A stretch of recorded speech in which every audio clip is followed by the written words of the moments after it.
Hey guys, my name's Jacob and this is Jacob Eats Good. Today I'm going to make some ghee. Ghee is a cooking oil that's super expensive in the grocery stores and not a lot of people know you can make it yourself at home with just a little bit of butter and a little bit of time. Save yourself the money and make it at home. Alright, so super easy recipe for you guys here. I'm going to start with is a pound of high quality grass-fed butter. I'm using salted because at Costco you can get high quality salted butter and you can't find the unsalted stuff.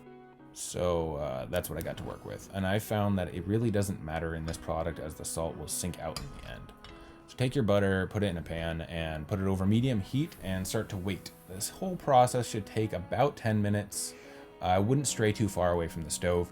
Pour yourself a glass of wine and just hang out and watch your butter fry.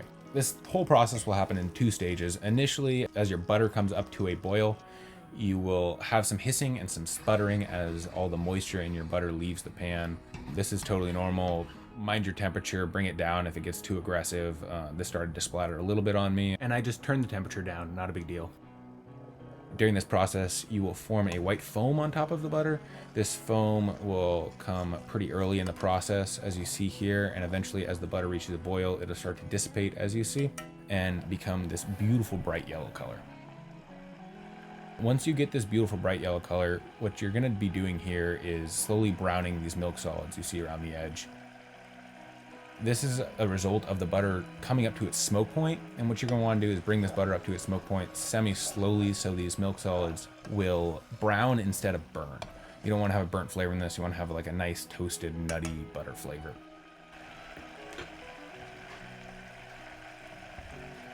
So I'm temping it right now to show you that we're almost up to the smoke point of butter, which to my understanding is roughly 250 degrees. Right now we're looking around 240 degrees. So 10 degrees away, this is slowly coming up to its smoke point. You don't want to see any smoke coming off this, however. As you bring this up to temperature, you'll see a second foam start to come. For me, this happened at around 8 minutes and right around 250 degrees.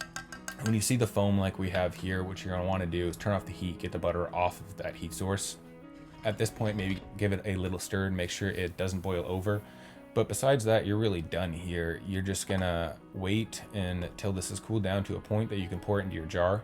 Let it come down to a workable temperature so you're not going to be scared about shattering your jar or anything. This whole process is going to take your butter from having a smoke point of, let's say, 250 up to something around 450 degrees where you're really going to be able to use it to sear. So you're going to see here, this is a minute or two afterwards, we're at 235, just cooling down. So we never really exceeded 250 on the butter. After a couple minutes, you're going to go ahead and pour this into a mason jar. A lot of people want to strain this using cheesecloth or a fine metal strainer. I find it's not really necessary as the denatured milk proteins have sunk to the bottom in this case and are pretty heavy, and as long as you pour this gently, you're not going to get them in your ghee.